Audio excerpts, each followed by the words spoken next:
In this video, we're going to customize a Django project to get it ready for deployment.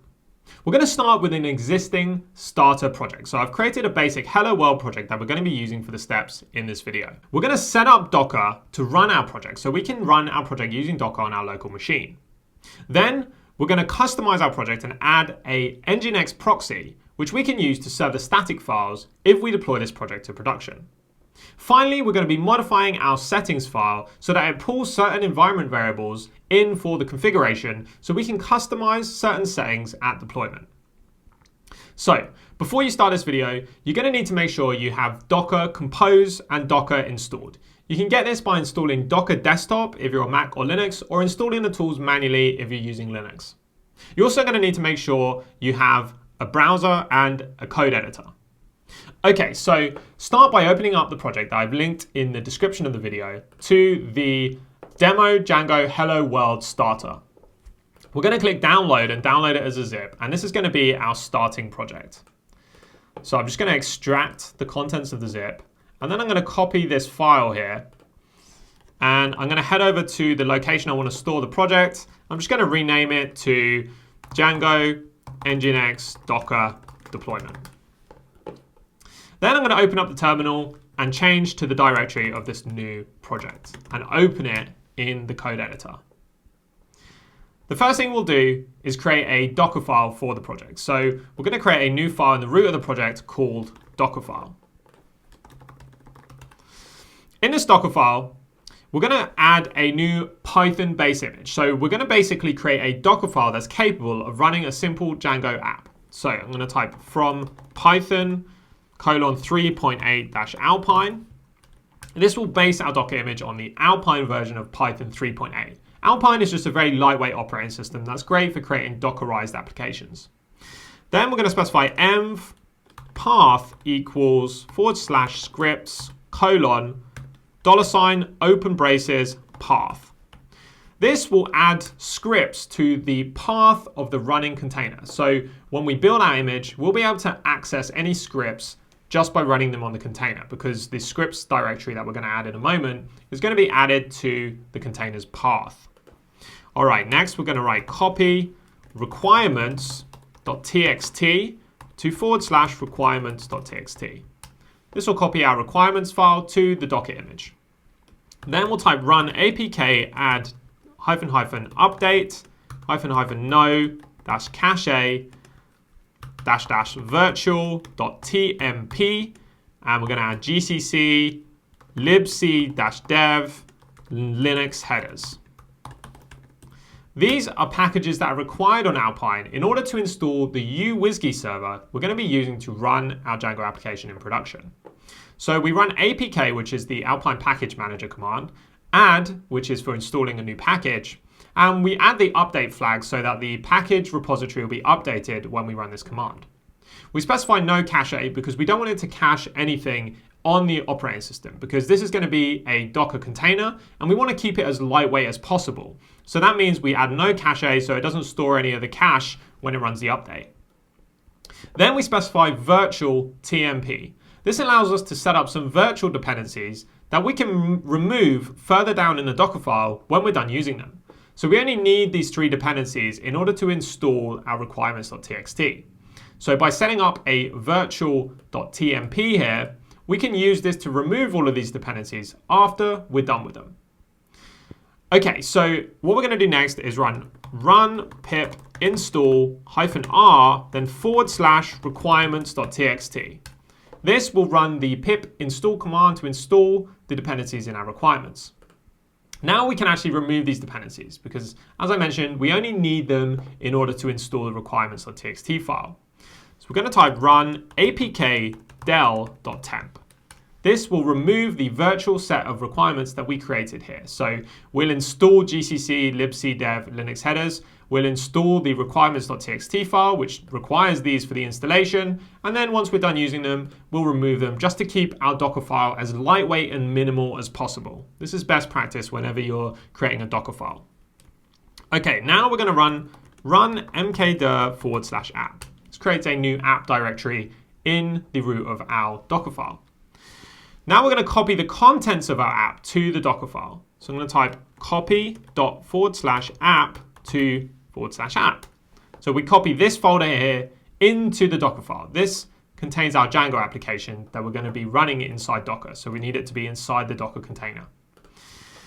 Next, we're going to set the workdir to this app folder. So workdir /app. Workdir is kind of like doing change directory when you run the container. So it means the working directory we're going to be working from is called /app, which contains our Django project.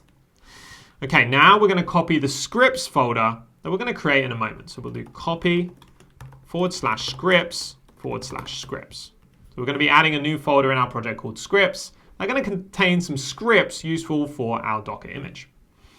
All right, so now we need to add the correct executable permissions to these scripts. So we'll type run chmod, that should be lowercase, +x /scripts / and then asterisk. So any scripts that we add to the folder, they'll all get the executable permission.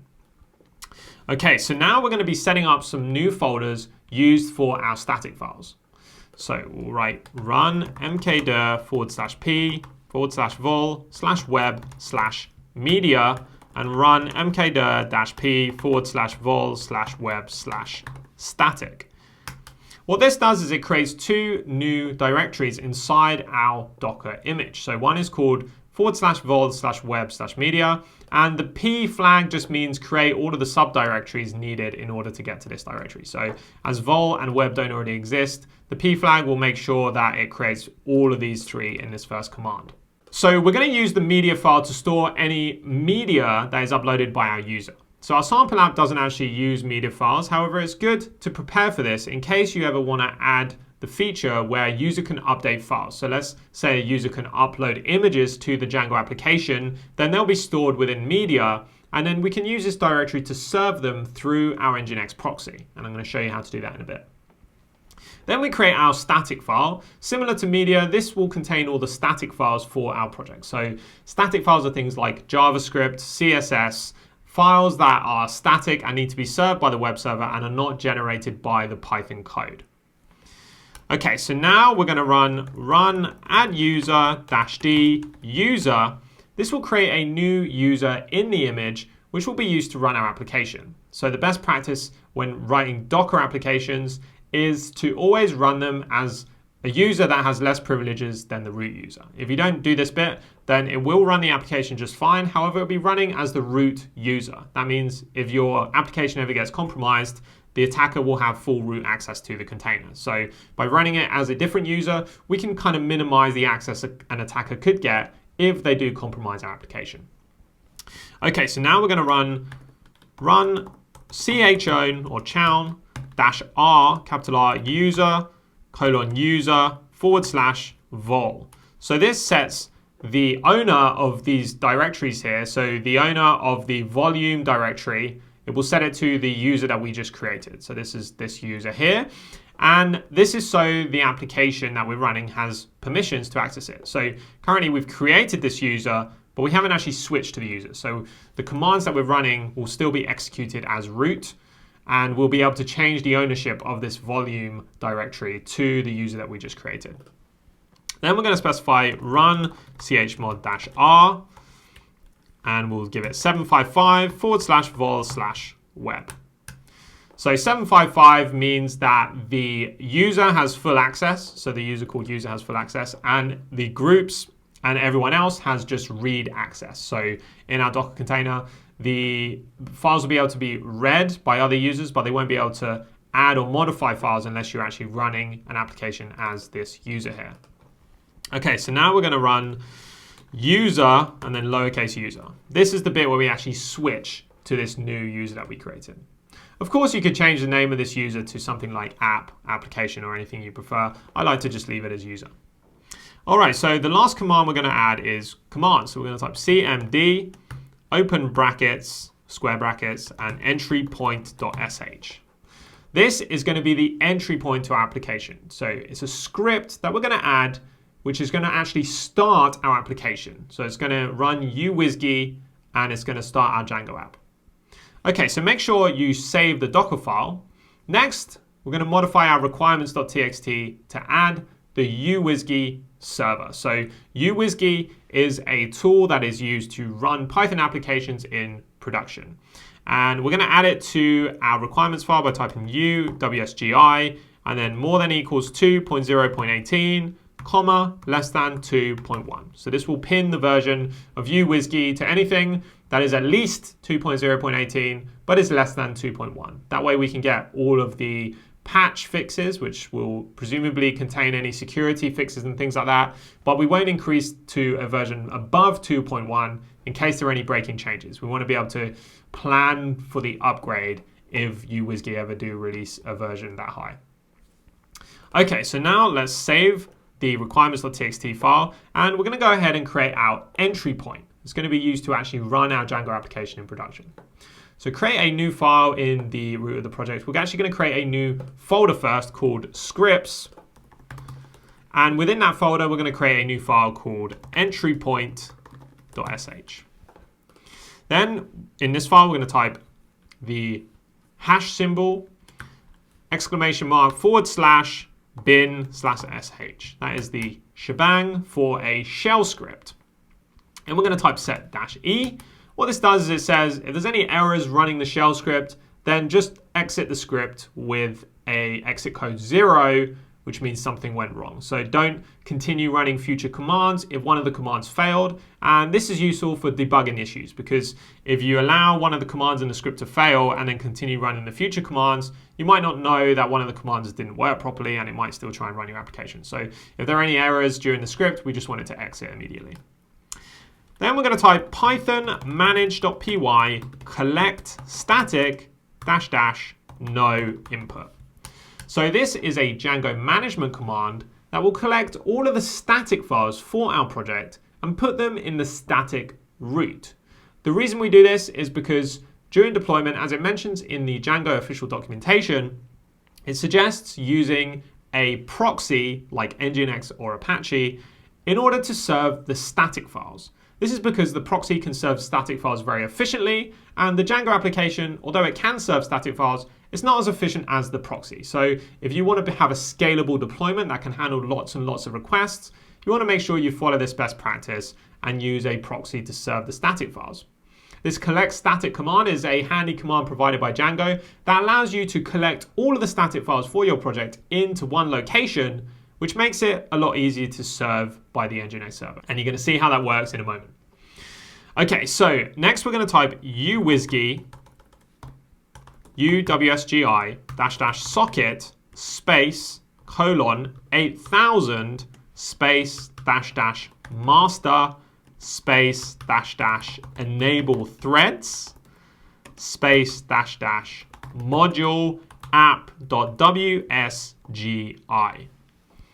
This is the command that actually runs our application using uWSGI. So this is the command that actually starts the Django project running in the uWSGI service. So we pass in uWSGI here, which is just the name of the application we're going to run. And we pass in the socket flag here. So this says we want to run it as a socket, which is like a TCP socket. So the uWSGI server will be serving our application using TCP on port 8000. So we're going to use this to reference from our proxy when we forward the request. Then we specify master, which says run this as the master service or the master thread on our application. So it basically runs uWSGI in the foreground instead of running it as a background task, because we want it to be at the foreground of our Docker container, as this is the whole purpose of our Docker container, to run our Django application.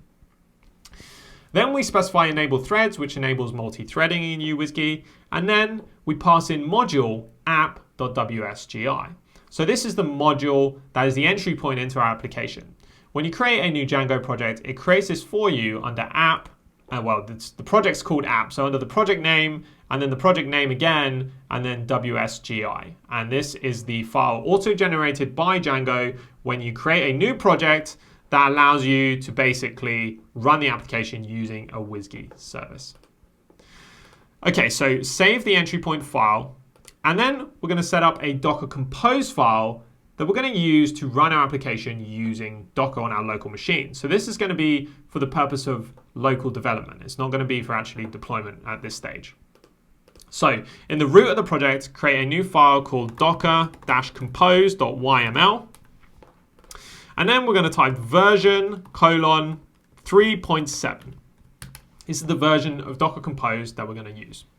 Then specify services, app, build, context, and context dot, which means the context of our build is going to be our local directory, which means we're going to be using the Dockerfile. So the Dockerfile that is called Dockerfile in the root of the project is going to be used to create our app service.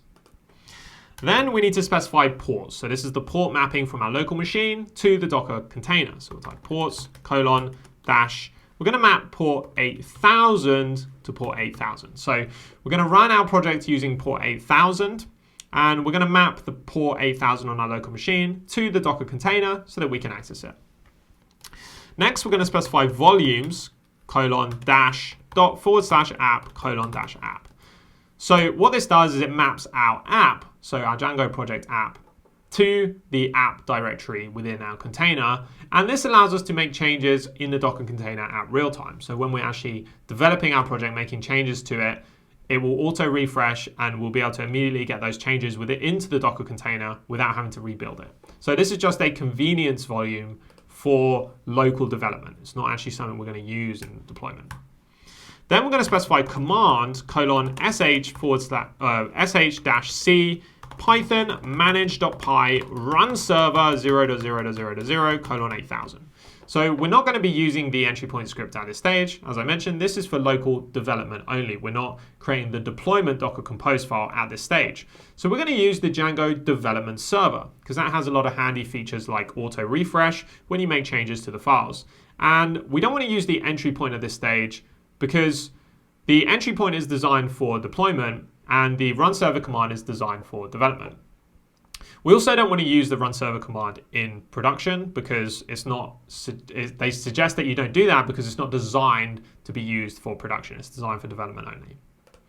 All right, so the last thing we're going to add to this Docker file here is environment:-debug equals 1. This will set our application to debug mode, and we're going to be creating this setting and pulling it from the environment variables a bit later in this video. So we'll just set it there for now, and then we'll come back to it later. Okay, so save the file, and now let's go ahead and actually test our application. So open up the terminal, and we want to run docker compose up. So because the Docker Compose file is called Docker Compose, it will use it by default. Hit enter on that. It's going to go and build our project, and then it's going to run it, hopefully, if everything works. So you can see that it says app watching for file changes in stat reloader. So now let's open up our browser. Just going to open up a new browser window here. And we're going to create a new tab. And I'm going to go to 127.0.0.1:8000 and hit enter. So this is the sample application I made. I just wanted to do something that demonstrated serving static files because static files is kind of important to the deployment. It's a step that often gets people or is difficult to do at the deployment stage because it involves some customization of a proxy and also the project.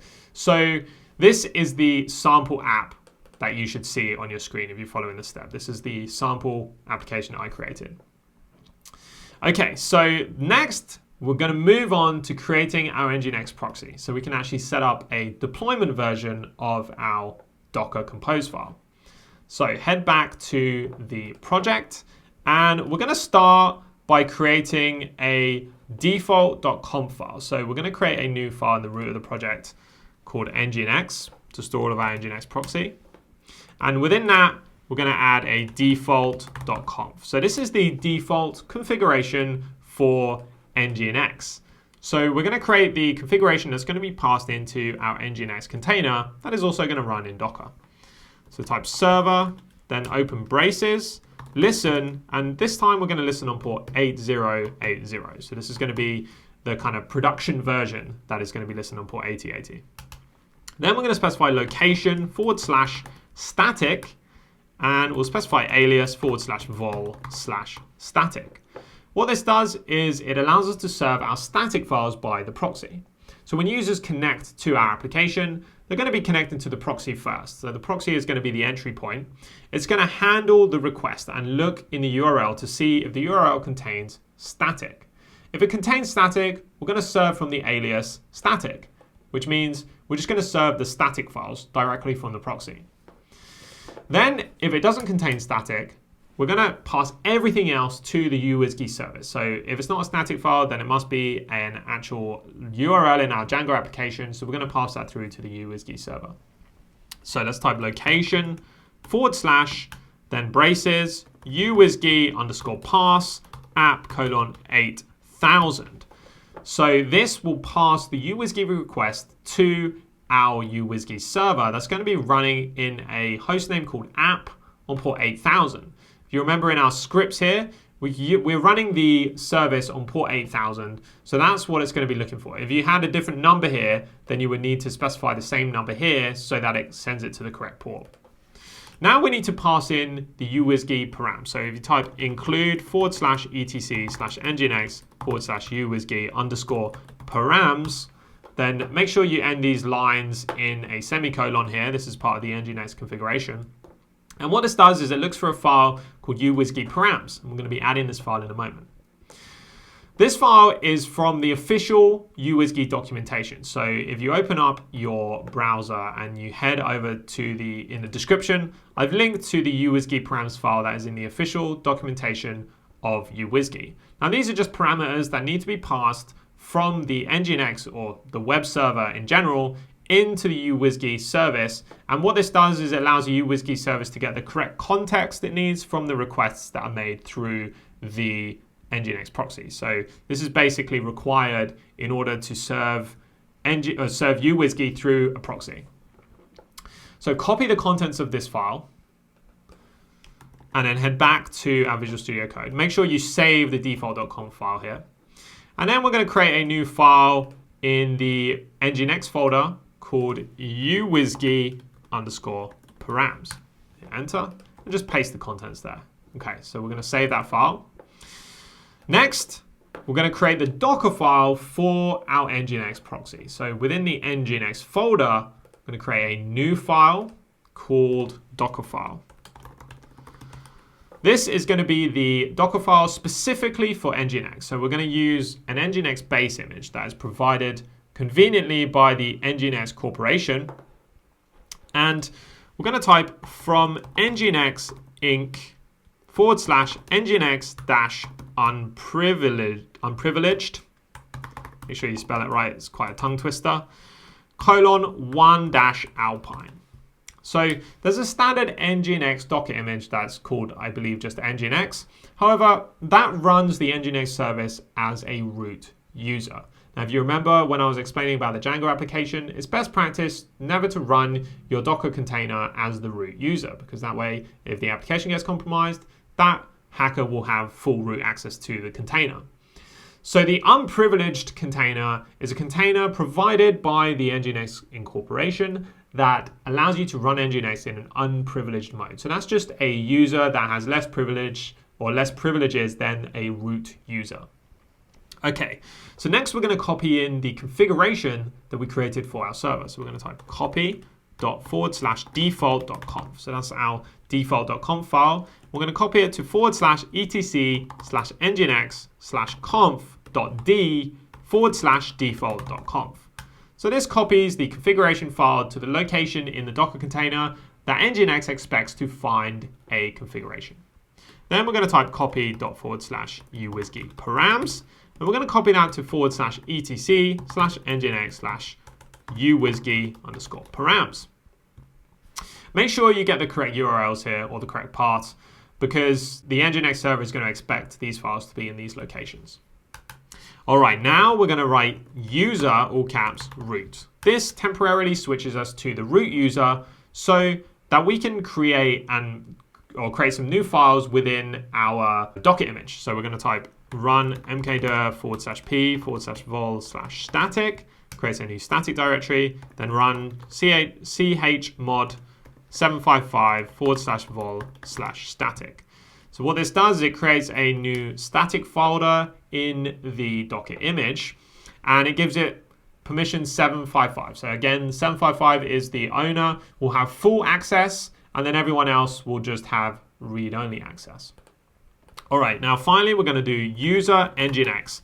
This will switch us back to the unprivileged user NGINX so that we're not running the image in root. The last thing that you switch to in the Dockerfile is the user that we'll use to run the application. Okay, so save the NGINX file. Next, what we're going to do is we are going to test building our file. So if you open up the terminal and you stop this service here, and you type cd Dockerfile or cd nginx, and you just do docker build dot, we'll just make sure that the Dockerfile builds successfully and that there are no issues. Okay, so we're almost there. The next thing we need to do is customize the configuration of our Django app. So when we run our project locally, we want to set some different configuration values than when we run it in production. So we can use environment variables to pass configuration to our Docker container in order to customize the application on the server that we're running it. So we do this by opening up app/app and then settings.py. You can see here there are some settings that have some warnings saying do not use this in production. So we're going to be changing these settings so that we can customize them when we run our service in production. This one is the secret key. So this is a secret key that should be kept secret and ideally not kept in the Git repository at all. So the way that you can pull environment variables from, or pull configuration from environment variables, is you just simply remove the secret key value and you replace it with os.environ.get. And then you get the value that you want. So we're going to get a value called secret key. Then you can specify a second argument, which is the default value if this isn't set. So I'm just going to set it to change me so that we can continue to run our application in our local machine. And when we're developing, it will just use a secret key of change me. And then when we're in production, we can actually change it. All right, so then we're going to customize the debug.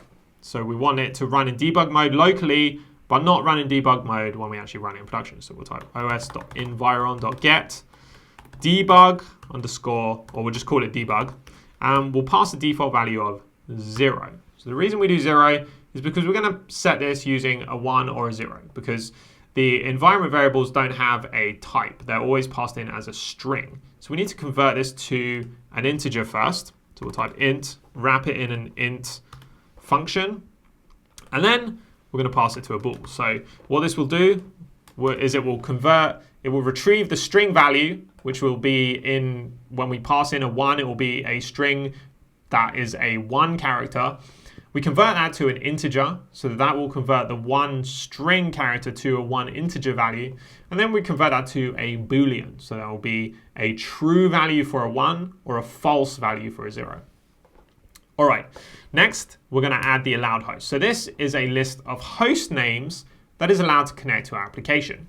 So in production, when you have debug set to 0 or debug mode as false, you need to specify the allowed host list. So that is the host names that have access to the application. Like, for example, localhost would be on our local machine, or in production, it would be a IP address or an actual DNS name. So it could be your API DNS name or your website DNS name. Okay, so below allowed host, we're going to write allowed host underscore env equals os.environ.get allowed hosts. This will get the allowed hosts value.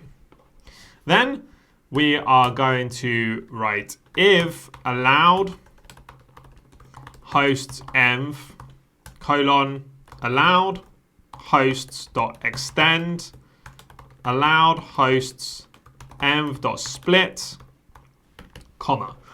What we do here is we get the allowed host value. So if this has been set, then this will return true. Then if it is true, then we extend the allowed host list, which is currently an empty list here. We extend it by the comma split of the allowed host environment. So this will allow us to set multiple different allowed hosts and separate them by commas. So it'll be like a comma separated string. The reason we do this is because we want this to be an optional field. On our local development machine, when we're working, we just want to leave this blank, because then when you have debug mode equals true, it doesn't get applied. So the allowed host just gets ignored if debug equals true. However, if debug equals true and you specify some values here, then it does actually check for the values, and then it makes it difficult when you're developing, and it just means you have to specify the allowed host for the local development server, and we don't want to do that necessarily. Okay, so that's how you specify the allowed host. Next, we're going to add some customization to the bottom here. So we're going to change the static URL to static/static/, and we're going to add a media URL equals /static/media /. So what this does is it allows us to serve both our static files and our media files from the same directory. So we're going to be passing these values into the proxy server, and then the proxy is going to be pulling the static files and then potentially the media files from our Django application container using a shared volume. So in order to structure it correctly, we want to serve all of the static files from the same directory on our proxy called static, and then we want to use that same directory to serve both the static and the media files. Okay, so next we're going to type static_root equals /vol/web/static, and media_root equals /vol/web/media. The static root tells the Django project where it expects to find, or where it expects the static files to be stored. So when we run our collect static command, it's going to move all of the static files for our project to this location. So we want it to move it to /vol/web/static, so we can then map this directory to our NGINX proxy so it can serve our static files for us. Okay, so that's all we need to do for the Django configuration. Let's save that file, and then let's create a new Dockerfile in the root of our project called Dockercompose-deploy. So this will be a simulation of our deployment. So we're not actually going to be deploying in this video to an actual server, but you could use this same file and you could copy it to a server along with the project files, and you could use this potentially for a deployment. So it's going to be a Docker Compose file that runs our application as if it were running in a production deployment. So I'm going to start by typing version:3.7. So that's a version of Docker Compose, version 3.7. Then services: app: build: context: dot. So that's the root application. Use the root Docker file for our actual app. Then we'll specify volumes: static_data: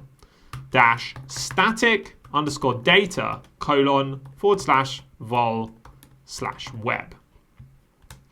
Then environment: /secret_key equals sample secret key.